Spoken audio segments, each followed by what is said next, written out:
안녕하세요. 저는 고3 딸 뒷바라지 하랴 비위 맞추랴 바쁜 50대 초반 여성입니다. 솔직히 저희 딸은 공부를 그리 빼어나게 잘하지도 않고요.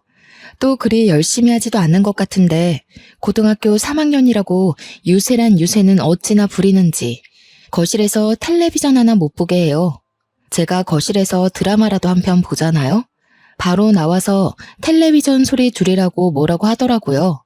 이해해줘야지 뭐 어쩌겠어 라고 생각하다가도 귀가 저리 밝아서야 공부가 되기는 되는 걸까 싶었네요. 지금도 저는 딸이 뭐라고 할까봐 안방에 들어와서 라디오를 듣고 조심스레 사연을 적는 중이에요. 이번에는 또 키보드 소리가 크다고 와서 뭐라고 할까봐 신경 쓰이네요. 그런데 정말 솔직하게 말하자면요. 고등학교 3학년이라고 유세 부리고 성질 부리는 딸이 저는 너무나도 기특하더라고요. 대부분의 제 또래 부부들은 자식들이 성질 부리면 키워준 은혜도 모른다느니 다 크고 부모 섭섭하게 한다더니 그런 식으로 말하고는 하던데요. 우리 가족과 다른 가족들이 조금은 다른 사정을 갖고 있어서 서로의 마음이 다른 것 같더라고요. 저도 언젠가 딸에게서 배은망덕하다는 감정을 느낄 수 있을까요?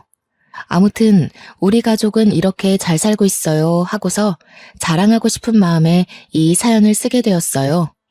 이 사연을 적으며 벌써 눈물이 날 것 같지만 꾹 참고 열심히 적어볼게요. 저는 위로 오빠가 한 명 있고요. 워낙 가부장적인 가정 속에서 자랐어요. 매 끼니마다 오빠가 남긴 밥과 반찬을 먹는 건 기본. 어린 나이부터 여자라는 이유로 요리면 요리, 설거지면 설거지, 온 집안일을 하며 자라왔네요. 주방에 들어오기라도 하면 큰일이라도 날 듯 굴던 아빠와 오빠가 생각나네요. 아빠와 오빠는 저와 엄마가 밥상을 차리지 않는 한 손 하나 까딱도 안 했죠. 그런 가정 환경에서 자랐던 제가 성인이 되고서 결혼 소식이 따로 없자 엄마부터 시작해서 할머니, 아빠, 오빠 아주 집안이 난리가 나더라고요. 제가 어디 하자 있는 것도 아닌데 왜 결혼을 안 하냐는 소리부터 시작해 맞선을 알아봐 주겠다면서 부모님 친구의 아들을 소개해주려 애쓰더군요. 그 당시엔 결혼을 안 하면 사람을 이상하게 보곤 했기 때문에 그렇게 등 떠밀려 맞선을 봤어요. 부모님 친구의 아들이라는 사람과 맞선을 보고 몇 번을 더 만나니까요. 자연스럽게 결혼 얘기가 오가면서 결혼 분위기가 형성되더니 어영부영 제 의견을 말할 시간도 없이 그 사람과 결혼하게 되더군요. 처음부터 그 사람이 제 마음에 들었던 것은 아니었는데 또 그리 마음에 안 들었던 것도 아니었거든요. 다만 조금 더 알아갈 시간이 있었으면 좋았을 텐데 싶어요. 저의 결혼은 사랑이라는 감정보다는 현실과의 타협으로 이루어진 결혼이라 초반에는 남편과 어색하기도 하고 서먹하기도 했는데요. 정말 다행스럽게도 남편은 알아갈수록 좋은 사람인 듯 싶었어요. 저희 부모님은 정말 한 가부장 하셨거든요. 그런데 남편은 2대 독자여서 그런지 시부모님은 더했지 덜하지는 않더라고요. 저는 결혼하면서 집을 구할 때 시댁에 들어가지도 않고 일부러 시댁과 멀리 떨어진 곳으로 구했는데요. 세상에 시부모님이 우리를 따라서 옆집으로 이사까지 오셨었어요. 교육해야 한다면서요. 어느 정도인지 대충 예상 가시죠? 진득하게 따라온 시부모님은 역시나 한 가지만 하시지 않으셨네요. 제가 만든 반찬 트집 잡기는 물론이고 매일같이 신혼집에 찾아와 참견하시고요. 그리고 결혼하자마자 저에게 아들을 낳으라며 강요하시더라고요. 남편은 그런 시부모님을 보며 제발 그만 좀 하시라고 했지만 이미 손자의 혈안이 된 시부모님에게는 아들의 말도 소용이 없더군요. 저의 첫 아이는 생각보다 이르게 찾아왔는데요. 집안의 모든 기대를 비웃기라도 하듯 딸이었습니다. 첫 손주가 딸이라는 소식을 듣자 시부모님은 저에게 고생했다는 격려는커녕 굉장히 구박하시더라고요. 그런데 그도 잠시 또 낳으면 된다고 생각하셨는지 시어머님은 저를 위로한답시고 말 한마디 적선하듯 베푸셨습니다. 첫째가 딸이라 아쉽지만 나중에 우리 장손 볼 거 생각하면 오히려 더 좋은 거일 수도 있겠지. 첫째가 장손을 많이 챙겨줄 테니까 말이다. 저는 그 말을 듣자마자 제 못 먹던 고기 반찬이 생각나더라고요. 제 딸이 그런 서글픈 경험을 하게 된다고 생각하니 마음이 상해서 대답을 회피했네요. 그래도 시부모님은 우리 딸을 꽤나 예뻐했어요. 딸이라고 구박할 때는 언제고 첫 손주라 감회가 색다르긴 색달랐나 보더라고요. 가끔 인형도 사다 주면 귀여워하시기도 아이의 자그마한 손을 주물럭거리며 어찌 이리 작냐며 고사리 손이라며 웃기도 하셨죠. 그렇다고 아들을 바라는 시부모님의 마음이 사그라들지는 않았어요. 시부모님은 온갖 미신을 다 갖고 오셨는데요. 달 뜨는 밤에 물 떠다 놓고 비는 건 별것도 아니었고요. 무슨 궁합을 보고 오셨는지 합방일마저 주시더라고요. 심지어는 어디서 아들 셋 낳은 여자의 팬티를 가져와서는 저에게 입으라며 주시기도 했습니다. 아들에 집착하면서도 우리 딸을 귀여워하는 일련의 과정들을 통해서 저는 시부모님이 아들을 아주 많이 바라기는 해도 차별적인 행동을 정말 자주 하기는 해도 그리 나쁜 사람은 아니라고 생각했어요. 네, 제가 참 순진했죠. 제 딸을 예뻐하는 것만 보며 다른 걸 눈 감다뇨. 저의 생각은 둘째를 가지며 완전히 뒤집히게 되었습니다. 첫째를 낳고 3년 뒤에야 가진 둘째 아이의 성별을 확인하기로 한 날이었어요. 첫째를 데리고 갈까 하다가 시부모님께 잠시 맡기고 남편과 함께 병원에 가서 검진을 받는데 둘째도 공주님이라는 거예요. 저와 남편은 조금 난감했어요. 병원에 가기 전부터 시아버님이 자꾸 꿈에서 빨간 고추가 묶인 금줄을 봤다며 아들이 확실하다며 들뜨셨었거든요. 그런데 딸이라니 당연히 시부모님은 난리가 났죠. 2번이나 여자애냐면서 소리를 버럭 지르니 옆에서 곤히 자던 첫째는 화들짝 놀라며 깨서는 울고 저는 애 우는 걸 달래며 쩔쩔매고 정신이 하나도 없었어요. 시부모님은 뱃속의 아이를 지우고 차라리 새로 임신하라며 요즘 다 그렇게 한다며 저를 설득했지만요. 저와 남편은 반대하며 뱃속의 아이를 지켰네요. 그러자 시부모님은 그리 귀여워하시던 첫째를 다시 구박하시더라고요. 아무것도 모른 채 맑은 눈으로 미운 소리만 하는 시부모님을 바라보는 딸의 표정만 생각하면 마음이 찢어질 듯 아팠습니다. 시부모님이 제 딸을 구박할 때마다 애가 말 뜻은 몰라도 다 눈치챈다며 말리고는 했었는데요. 어느 날 시부모님이 첫째를 데리고 나들이 하러 가고 싶다고 하시는 거 아니겠나요? 구박하다가 갑자기? 조금 갑작스러운 제안에 저와 남편은 일단 알겠다고 하며 저희도 얼른 준비하겠다고 했지만 시부모님이 극구 말리며 첫째와 우리만 가겠다고 하시는 거예요. 뭐가 그리 걱정이야? 첫째와 우리만 갈 테니 그리 알아라. 우리가 그간 아무것도 모르는 첫째에게 너무 못되게 군 것 같아. 오붓한 시간 좀 보내고 싶어서 그런다. 곧 첫째 생일이기도 하니까 재밌게 놀다 올 테니 걱정 말거라. 미심쩍기는 했지만 다행이다 싶었어요.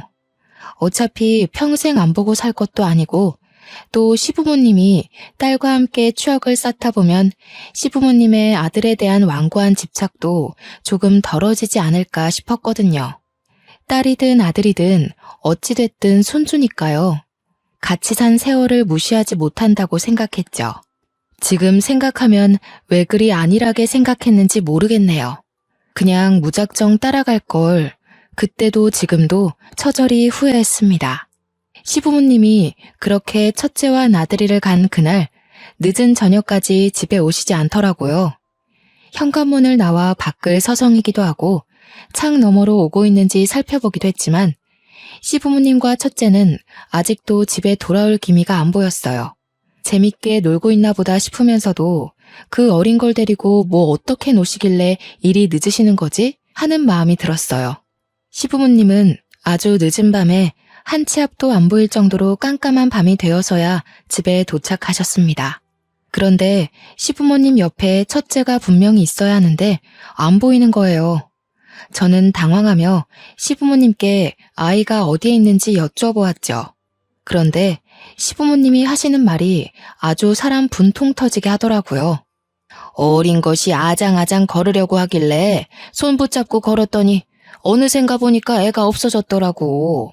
우리가 근처 파출소도 가보고 미아 찾기 방송도 해봤는데 소득이 없었어. 미안해서 어째? 어떡하면 좋아? 저는 이 상황이 이해가 안 가더라고요. 저보다 당황해야 할 사람은 아이를 잃어버린 시부모님 아니겠어요? 그런데 아주 침착하고 태연하게 말씀하시니 제 목소리가 점점 커질 수밖에 없었습니다. 네? 소진이를 잃어버려요? 언제 어디서 잃어버리셨는데요? 아이가 사라졌으면 당장 전화라도 하셔서 저와 남편에게 말씀해 주셨어야죠. 왜 이제야 말씀해 주시나요? 이거 혹시 몰래카메라 그런 건가요? 장난하지 마세요. 재미없어요. 우리가 이런 장난을 왜 하겠니? 일단 미안하다. 우리도 당황해서 밤이 이리 껌껌해질 때까지 아이를 찾아다녔는데 아이가 나타나질 않았어. 그 어디냐? 공원 근처에서 잃어버린 것 같기도 하고. 늦게 알아채서 정확히 기억이 나질 않아. 믿고 싶지 않아서 장난치시는 거라고 생각했어요. 장난도 아니라니 하늘이 이리 무심할 수가 있나요? 게다가 시부모님은 아이를 잃어버린 장소와 시간대를 어물쩡거리며 잘 모른다고 답하시더군요. 밤 늦은 시간에 큰 소리가 오가자 남편도 나와서 무슨 일이냐고 물어보더니 상황을 파악하고는 바로 나갈 준비를 마쳤습니다. 저도 그런 남편을 따라서 옷을 챙겨 입었네요. 제가 여쭤볼 때는 어물쩡거리며 모른다더니 남편이 정색하며 언제 어디서 잃어버리셨냐고 물어보니까 시부모님은 데리고 나간 지 얼마 안 돼서 그 호수공원에서 잃어버리셨다고 말씀하셨어요. 그리고 정말 당연하게도 낮에 잃어버린 아이를 자정이 다 되어가는 밤에 찾을 수 없었습니다. 하루아침 사이에 아이를 잃어버린 부모의 마음이란 그렇게 비참하고 애탈 수가 없었네요. 혹여나 수상한 사람을 따라갔다가 험한 꼴을 당하고 있는 건 아닌지 저는 극단적인 상상조차 하게 되었고 그럴수록 아이를 찾는 일에 매달렸어요. 남편과 함께 밤낮 없이 아이를 잃어버렸다는 장소를 뒤지며 정말 사소한 흔적이라도 찾으려고 갖은 애를 썼지만 소득 하나 얻을 수 없더라고요. 시부모님은 일주일 정도 저와 남편의 눈치를 보다가 첫째에 대한 악담을 늘어놓으며 아이를 잃어버린 당사자 같지 않게 행동하기 시작하더군요. 있을 때는 그리 귀여워하더니 이게 말이 되는 행동인가요? 아이를 잃어버려서 한 가족의 평화를 망쳐놓고는 아이에 대한 악담을 하다뇨. 저는 그런 시부모의 행동에 분노를 느끼며 혹시 일부러 잃어버린 거 아니냐며 몰아붙였고 남편은 잔뜩 흥분한 저를 안고는 토닥이며 잠시 진정하라고 하더라고요. 시부모님은 그런 저를 기가 막힌 눈으로 쳐다보며 헛웃음을 짓더니 빈정이 상한 목소리로 그렇다고 말했습니다. 그래, 일부러 버리고 왔다. 근데 네가 감히 시부모 앞에서 소리를 질러? 아이도 임신했고 그 아이도 딸이라면서. 내가 점을 보고 왔는데 첫째 아이 사주가 남자를 잡아먹는 사주라면서 첫째가 없어야 그 후에 장손을 볼 수 있다더라. 그래서 우리가 악역을 자처해 버리고 왔지. 지금이야 힘들겠지만 분명 나중에는 감사해야 할 거다.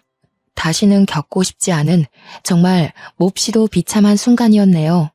머리에 찬물이 끼얹어진 것처럼 머리가 멍하고 몸을 제대로 가눌 수 없었어요. 시부모님은 저와 남편에게 근처 호수공원에서 잃어버렸다고 거짓말했다며 사실은 저 멀리 보육원에 버리고 왔다고 하더라고요. 남편이 어떻게 그럴 수가 있냐며 소리를 지르는데 저는 믿을 수 없는 현실에 눈 초점조차 제대로 잡히지 않더라고요. 어디에다가 내 딸을 버렸냐며 울부짖는 남편의 목소리와 그저 때되며 고마워할 거라는 말만 하는 시부모의 말이 번갈아 가듯 허공을 맴돌더니 저의 가슴에 비수가 되어 꽂혔고 광경을 가만히 바라보던 저는 갑자기 배가 너무 아프고 머리가 어지러워 결국 쓰러지고야 말았습니다.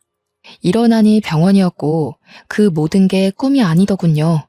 남편은 저의 손을 붙잡은 채 울고 있었어요. 안 좋고 힘든 일은 왜 항상 겹쳐서 오는지. 그때는 하늘이 너무 무정하게 느껴지고 이 모든 상황이 원망스러웠습니다. 남편이 저에게 미안하다며 뱃속에 품은 지 몇 달도 안 된 둘째를 보내줬다면서 우는데요. 제가 위험해서 수술에 동의했다면서 그리 하염없이 우는데 그런 남편을 보면서도 저는요, 눈물 한 방울조차 안 나오더라고요. 2명의 아이를 이렇게 쉽게 잃을 수가 있나? 현실 같지 않고 악몽을 꾸는 것 같았어요. 저는 몸부터 회복해야 했기에 그때 남편이 참 고생을 많이 했었죠.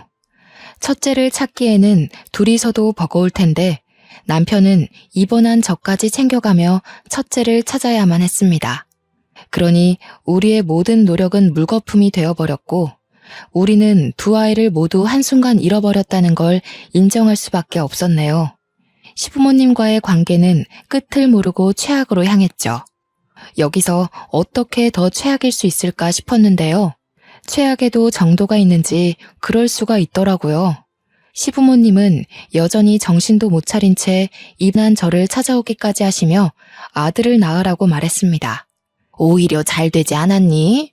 또 딸을 낳으며 시간을 낭비하는 것보다는 바로 한 번에 남자애를 낳는 게 너에게도 좋은 선택지일 거다. 애 낳는 게 얼마나 힘든 일인데. 지금이야 네가 많이 힘들겠지만 그래도 아들 하나 낳고 보면은 모든 게 다 나아질 거야. 누구 때문에 자식을 2이나 잃었는데 이가 바득바득 갈리더군요. 반성조차 하지 않는 태도에 시부모님이 과연 사람이기는 한 것인지 의심이 갈 정도였네요. 인두껍을 쓴 인간, 아니 그보다도 못한 무언가로 느껴졌죠. 남편은 너무나도 지친 얼굴로 그런 시부모님을 바라보다 한마디 했습니다. 그게 대체 사람이 할 말입니까? 이게 대체 사람이 할 짓이고요. 왜 이렇게 악독하게 변해버리셨나요?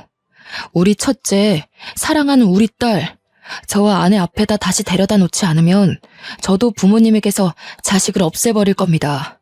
다시는 제가 죽을 때까지 부모님 안 볼 거라고요. 그러니 제발 돌려놔주세요. 제발요. 시부모님 2분 모두 남편이 처절히 무너지는 모습을 보면서도 별다를 게 없는 표정이었어요. 시어머님은 남편이 안쓰럽기는 했는지 남편을 안아주려 했으나 남편은 그런 시어머님의 몸짓을 피하더라고요. 시아버님은 찌타고 혀를 한번 차시더니 말씀하셨네요. 아직도 정신을 못 차린 게야. 정신머리 빠져가지고는 어디서 큰 소리를 내? 지금이야 이 애비를 원망하겠지만 나중에는 분명히 감사해야 할 거다. 더 멀리 미래를 생각해야지. 장손을 낳거라. 그럼 모든 것이 해결돼. 말이 통하지 않는 벽도 이보다는 말이 통할 것 같았네요. 말을 할 수 없는 짐승조차도 이보다는 나을 것 같았고요. 제가 퇴원하고 나서도 시부모님은 저희 집까지 찾아와서 계속 아들을 낳으라며 종용했습니다.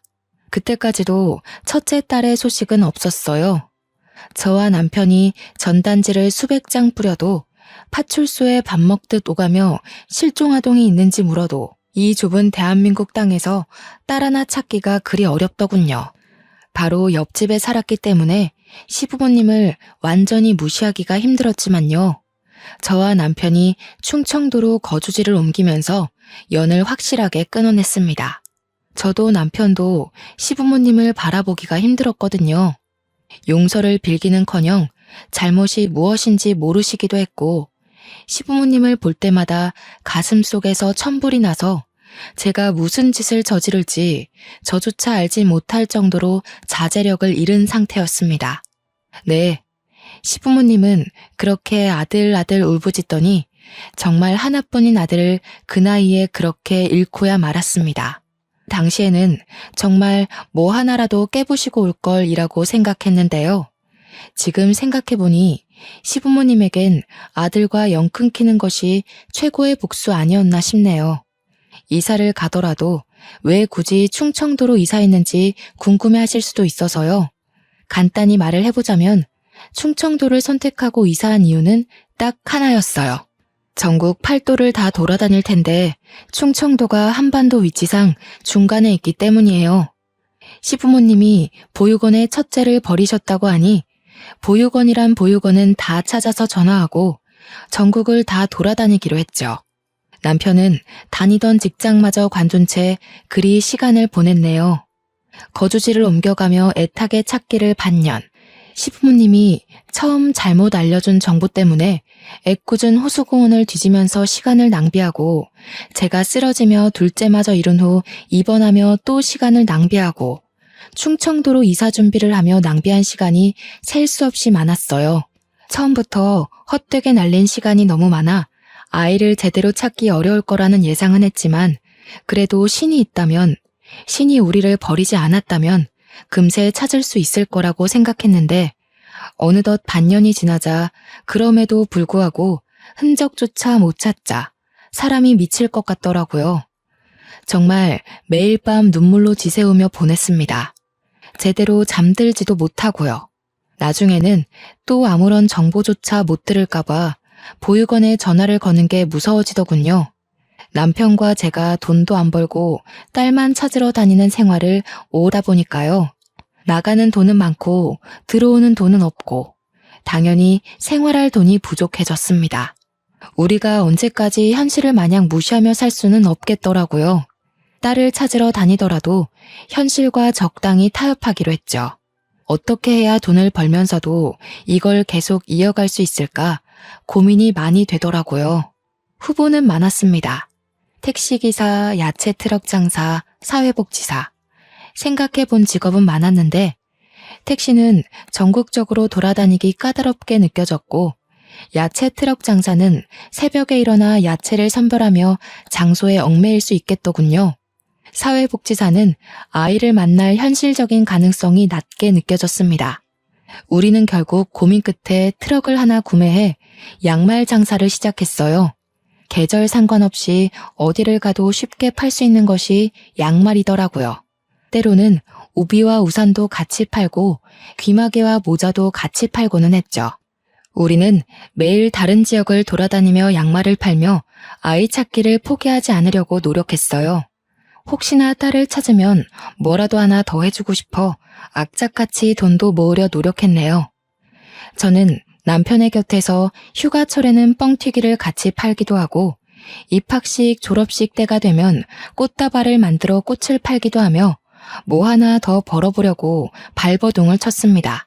그러다가 부모에게 꽃다발을 건네받으며 환하게 웃음 짓는 학생들을 보기라도 하면 그날 하루는 부러움과 죄책감에 휩싸여 날리기도 했네요.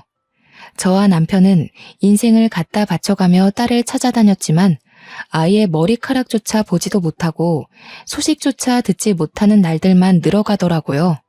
사람인지라 당연히 지치고 힘들었는데 그보다 더 힘들게 느껴지던 것은 제가 딸의 기억을 잃어간다는 것입니다.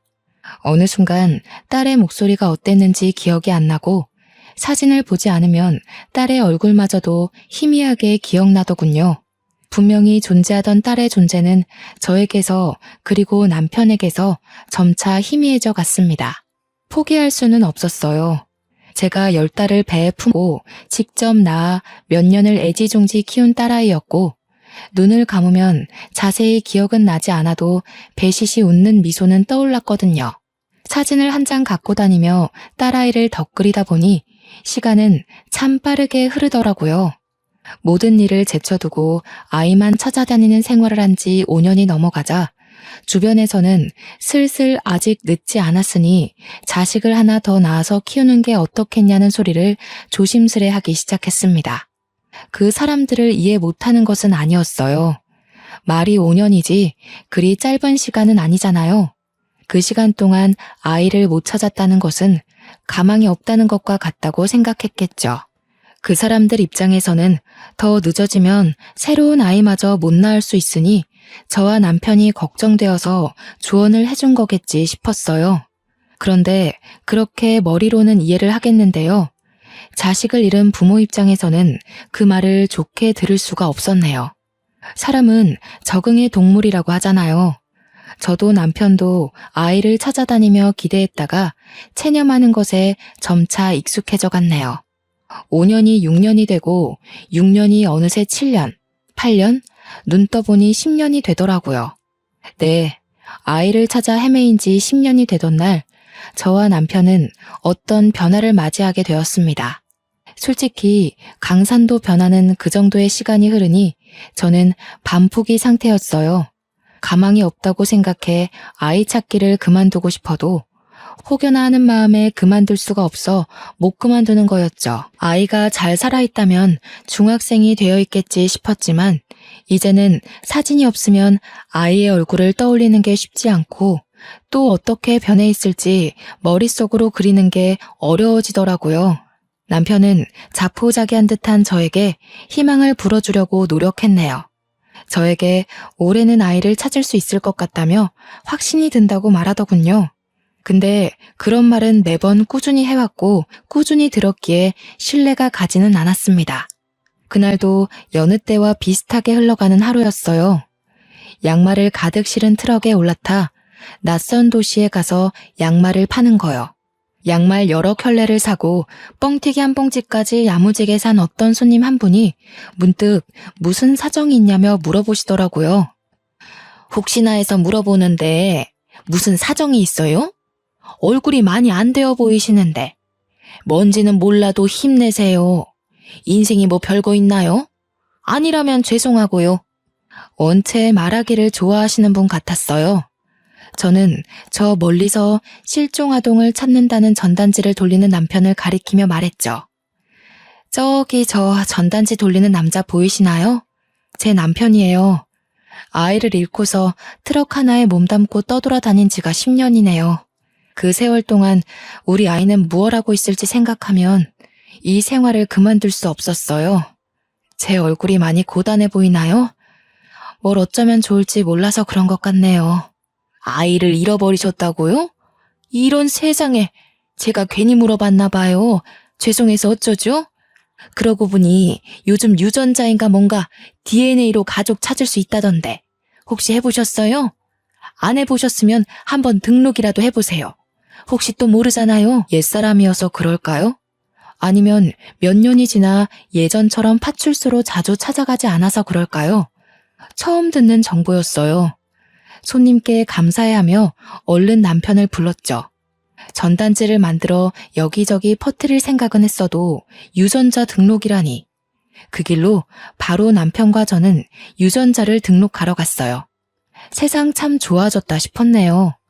왜 이런 걸 이제야 알았을까 자책되기도 했고요. 저와 남편의 유전자를 등록하며 일말의 기대는 있었지만 체념에 익숙해진 저는 기대를 하지 않으려 했습니다. 역시나 별다른 연락은 오지 않았네요. 아이 하나만 바라보고 찾아다닌 지 10년. 그 긴 시간에도 불구하고 장난 전화는 익숙해지지 않더라고요. 아니, 익숙해지기는 했지만 상처에 익숙해지지가 않았네요. 들을 때마다 화가 나고 때로 악의 없이 장난치는 어린아이들의 목소리를 들으면 세상이 미워지고 그랬습니다. 그날도 장난 전화가 걸려오더군요. 전단지를 흩뿌리고 나서는 장난 전화가 늘 끊이지 않았지만 그래도 혹시나 하는 마음에 전화란 전화는 꼬박꼬박 받았는데요. 그걸 누가 알고는 못된 장난을 꾸준히 이어가곤 하더라고요. 유난히 재수가 없던 날이었어요. 얼마나 재수가 없었냐면요. 어떤 사람인지 아침부터 장난 전화를 계속 걸고는 제가 받으면 엄마 엄마 하며 간절히 우는 소리를 내는데요. 제가 화가 나서 이런 식으로 살지 말라고 하면 재밌는 말이라도 들은 듯 하하하 하고는 비웃더라고요.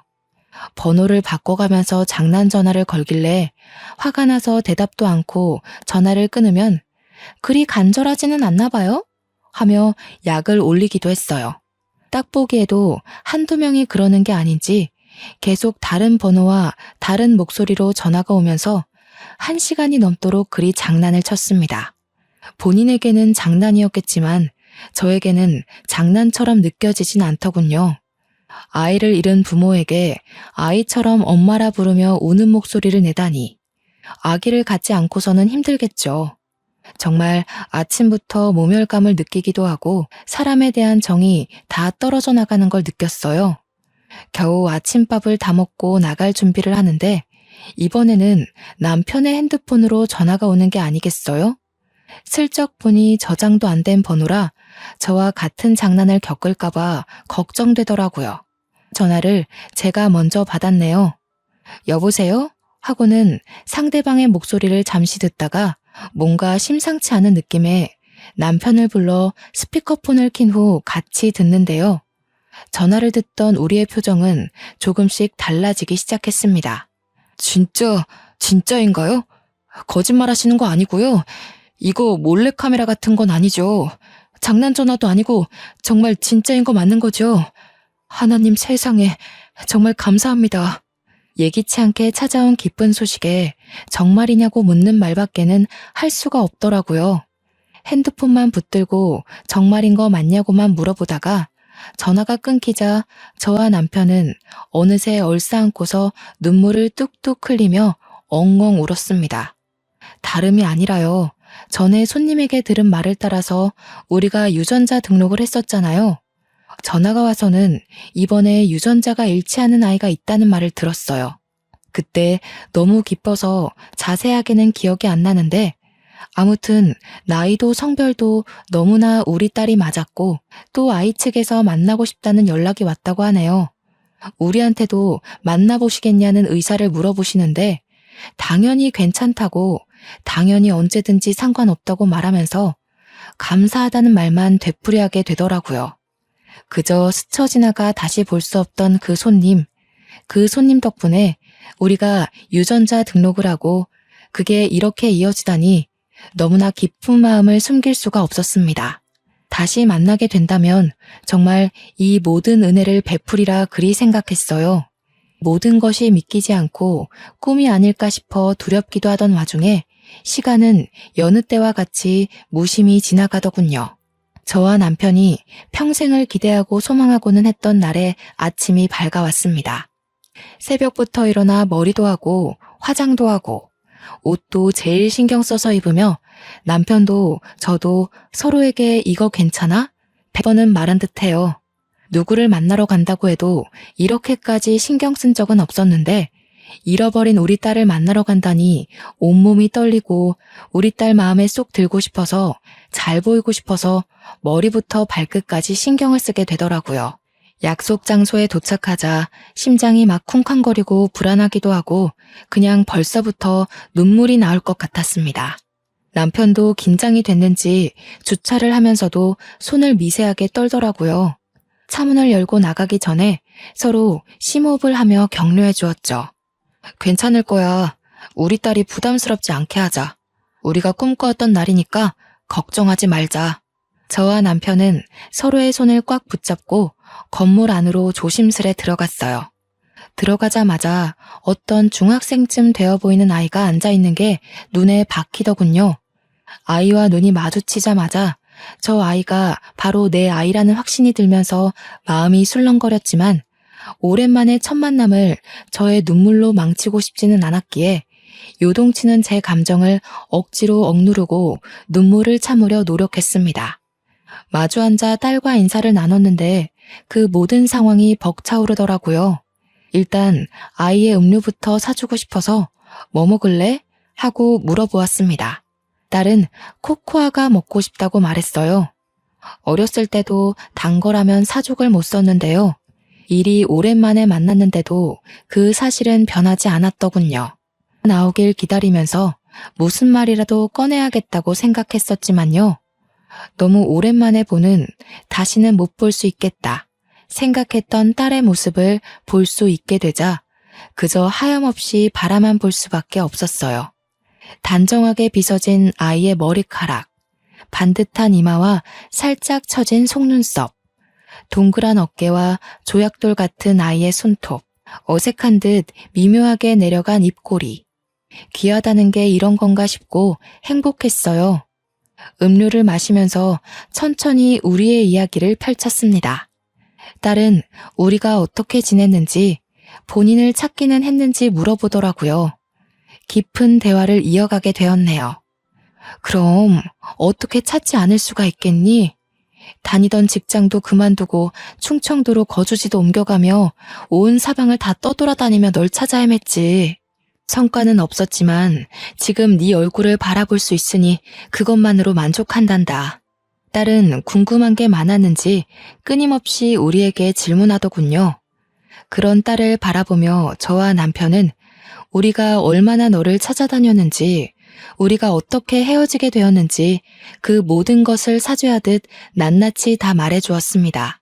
얼마나 찾아다니셨어요? 어떻게 우리가 헤어지게 된 거고요? 왜 이제서야 우리가 만나게 된 건가요? 왜 제가 만나자고 하는 걸 수락하셨어요? 널 잃어버린 날부터 단 하루도 빠짐없이 네 생각을 안 한 적이 없었어. 그 후 내 모든 인생을 포기하고 너를 찾아다녔다 해도 과언이 아닐 정도로 그리 찾아다녔어. 자그마치 10년이야. 솔직히 만나지 못할 거라는 생각도 했지만 너를 찾아다니는 걸 포기할 수는 없었어. 죽지 못해 살았단다. 너를 잃어버린 건 우리가 아니라 나의 부모님이었지. 그때 이후로는 연락을 안 해서 지금은 어떻게 살고 있는지 알 수는 없지만 그때 부모님이 우리에게 아주 큰 잘못을 저질렀단다. 그래서 너를 잃어버리게 된 거야. 네가 우리 옆에 없다는 걸 알게 된 후부터 정말 미친 듯이 찾아다녔어. 정말 자세하게 솔직하게 이야기해주고 싶은 게 많았지만요. 혹시라도 딸이 상처받지는 않을지 걱정되더라고요. 시부모님이 너를 고의적으로 버린 거라는 소리를 입 밖으로 꺼낼 수가 없었습니다. 저와 남편은 자세한 이야기는 피하며 우리가 버린 게 아니라는 것을 표현하려고 했네요. 아이는 그런 저와 제 남편의 노력을 알기라도 하듯 빤히 쳐다보더니 이내 눈물이 가득 고인 눈으로 슬핏 웃더군요. 그 어린 것이 어느새 일이 다 컸는지 왜 이제야 만나게 되었는지 아이의 어른스러운 표정을 보며 저는 울고 싶었네요. 아이는 울음을 참으려 애쓰면서 본인은 어떻게 살아왔는지에 대해 말하기 시작했습니다. 저에게도 이런 가족이 있다는 게 너무 신기하기도 하고 행복해요. 저는 그저 보육원에 들어가 제가 어릴 때 입양을 가게 되었다고 들었거든요. 솔직히 제가 버림받은 기억이나 보육원에서의 기억은 아예 없어서 얼마 전까지만 해도 제가 입양아인 줄도 몰랐어요. 아이는 보육원에 버려졌고 그대로 그 보육원에서 지내다 입양을 가게 되었다고 하더라고요. 아이는 너무 일찍 입양을 가게 되어서 그 시절에 대한 기억이 하나도 없다고 했어요. 저와 남편에 대한 기억은 있는데 그마저도 형체와 목소리가 흐릿하게만 기억나서 본인을 키워준 양부모와의 기억인 줄 알았다고 해요. 그래서 입양아인 것을 알게 된 후에야 그게 친부모와의 기억이었구나 생각했다고 말했습니다. 본인이 입양아인 사실조차 몰랐다니 그래도 양부모가 잘 대해줬구나 싶었네요. 아이가 너무 힘들게 살아오지는 않아 보여 다행이라고 생각하고 있는데 이어지는 아이의 말에 제 마음은 그저 안타까움과 죄책감에 휩싸였어요. 저는 제가 입양아인 줄도 모르고 자랐는데요. 저에게 그렇게 잘 대해주던 부모님이 이혼을 하게 되면서 순식간에 변하더라고요. 그러니까 양아빠의 바람으로 이혼을 하게 된 거였는데 서로 싸우다가 저에게까지 화풀이하고 싶었는지 제가 입양아라서 그렇다면서 소리치더라고요. 이럴 줄 알았으면 데려오지 않았다고. 아이 스스로 입양아인 사실조차 모를 정도로 잘 대해주셨던 아이의 양부모는 남자의 바람으로 이혼을 하게 되면서 아이와의 관계를 끊어냈나 봅니다. 그 당시에는 아이가 적나라한 사실을 숨기려고 들어서 물어보지는 못했어요. 나중에 뒤늦게야 알게 된 것인데 양부모가 이혼을 하는 과정에서 아이의 양육을 두고 싸웠다고 했어요. 아이에게 넌 입양하니까 네가 누구 따라갈지 고르라는 폭력적인 행태를 부리며 아이가 입양아인 것을 밝혔다고 하더라고요. 심지어 아이가 누군가를 선택해 따라가려고 하면 그런 아이를 외면하려 했다고 들었습니다. 그 과정 속에서 아이는 큰 상처를 받았고 결국 서로의 합의하에 이와 더불어 파양 신청을 하고 연을 끊었다네요. 나름 행복하던 가정이 산산조각이 난 것이죠. 아이도 동의를 했다고는 하지만 그렇게 양부모와의 끝이 좋지 않았으니 아이는 얼마나 큰 상처를 받았을까요? 아이는 머쓱하게 웃으며 말하더군요. 사실 그때부터 정신과 진료를 받기 시작했어요. 처음엔 화도 나고 그랬는데 시간이 지나면서 상담이 필요하겠다고 생각했거든요. 지금도 꾸준히 상담받고 있어요. 근데 정신과 다닌다는 얘기를 처음부터 하기가 좀 그래서 숨겼어요. 저를 그리 오래 찾아다니셨는데 혹시나 저한테 실망하실까 싶어서요. 왜 좀 더 일찍 찾지 못했을까 하며 저 자신에게 화가 나더라고요. 마지막에 가서는 아이를 못 찾을 거라 지레짐작하고 포기할 뻔했었는데 그것도 생각나고요. 제가 그러고 있을 때 아이는 양부모에게 직접적으로 상처를 받고 있었겠죠. 아이의 양부모에게도 당연히 분노하게 되더군요. 이렇게 쉽게 파양을 할 거면 애초에 왜 입양했나요? 아이에게는 그저 후회스럽고 미안하기만 했습니다. 애초에 잃어버리지 않았다면, 시부모님이 아이를 데리고 나들이 간다고 했을 때 그냥 따라갔더라면 아이가 상처받고 스스로 정신과 진료가 필요하겠다는 생각을 하지 않았겠죠. 정신과 진료가 나쁘다는 것은 아니지만 아직 고등학생도 채 안 된 아기가 정신적으로 많이 힘들어하는 걸 보니 근본적 원인이 없었다면 일하는 가정을 안 하기가 힘들더라고요. 사실 유전자 등록하는 것도요. 처음에는 무섭고 겁이 나서 알고도 등록은 안 했었어요. 저를 몇 년이나 키운 양부모님도 저를 내쳤는데 친부모마저 저를 버렸다는 걸 알면 너무 속상할 것 같아서 겁이 나더라고요. 저를 애타게 찾고 있었다는 긍정적인 생각은 할 수가 없었어요. 이미 너무 상처받아서 부정적인 생각부터 들었거든요. 친부모마저 본인을 버렸다는 걸 알면 너무 속상할 것 같아서 겁이 났다는 아이의 말. 그런데도 아이는 결국 유전자 등록을 했죠. 아이의 사정을 다 알고 있던 정신과 의사 선생님이 제안했다고 하더라고요. 그래도 한 번은 용기를 내서 검사를 받아보는 것이 낫지 않겠냐며 조언도 해주고 용기 또한 주셨다고 했어요. 정말 감사한 분이시죠. 우리가 유전자 등록을 해봤자 아이가 등록을 안 하면 이렇게 마주보고 있을 수 없었으니까요. 아이는 정말 몇 날 며칠을 밤새워 고민하다가 떨리는 마음을 부여잡고 DNA 등록을 했는데 우리를 만나니까 의사 선생님께 너무 감사하다며 울먹였습니다. 용기를 낸 결과가 너무 좋게 나와서 제대로 된 가족을 만나서 너무 행복하다고 하더라고요. 그런 아이를 꼭 안아주다가 저도 눈물이 나왔네요. 남편은 옆에서 펑펑 울더라고요. 아이보다 더 우는 것 같아서 웃음이 조금 나왔습니다. 갑작스럽지만 그래서 더 행복한 재회를 하니까 이게 꿈이 아닐까 간절함에 나도 모르게 내가 만들어낸 상상이 아닐까 싶어서 스스로 볼도 꼬집어보고 그랬는데요. 볼이 아픈 걸 보니 현실이구나 싶어 실실 웃음만 나더라고요. 아주 아기 일정만 기억하다가 불쑥 큰 아이의 모습을 보니 정말 우리를 빼닮았구나 싶기도 하고 그 사이의 공백이 아쉽기도 했습니다. 둘째도 생각이 나면서 얼굴도 보지 못하고 수만 번 제대로 내보지 못한 아이는 어쨌을까 싶었네요. 정말 별 생각 다 했죠.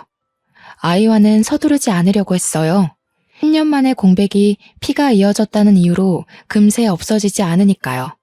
천천히 친해지다 조심스럽게 같이 사는 것이 어떠겠냐고 물어보았고 활짝 웃으며 그런 제 말을 기다렸다고 했습니다. 어차피 갈 곳도 없었다며 응답을 하는데 마음이 조금 아팠네요.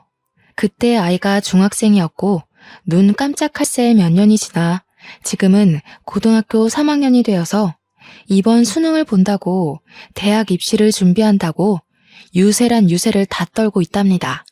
저와 남편은 아이의 고3 히스테릭에 요즘 살얼음판 걷지만요. 너무나도 행복해요. 우리가 편하지 않다면, 우리를 믿지 않는다면 딸은 저렇게까지 성질을 부리지 못했을 테니까요. 물론 조금 성질을 줄여줬으면 좋겠다는 마음은 당연히 있죠. 점점 심해지는 것 같기도 해서 딸의 이런 모습을 좀 더 즐긴 후에 조심스레 말해보려고요. 아이를 잃고 다시 찾기까지 참 여러 일이 있었고 많은 시간이 지났네요. 유전자 등록이라는 것을 알려준 이름 모를 손님과 딸에게 용기를 준 딸의 상담의사 선생님께 너무나도 감사하고 앞으로 딸아이의 상처를 보듬어주면서 사랑만 가득가득 주려고 해요. 그간 전해주지 못한 사랑이 너무나도 많이 쌓여가지고요. 지금은 잃어버린 10년에 비하면 딸과 정말 짧은 시간 함께 했는데 앞으로 살아가면 살아갈수록 떨어져 있던 그 10년이 짧게 느껴질 수도 있겠죠. 그러면 저는 여기서 글을 마치도록 할게요. 제 사연 들어주셔서 감사하고 여러분들도 사랑 가득한 나날들 보내시길 바랍니다. 안녕히 계세요.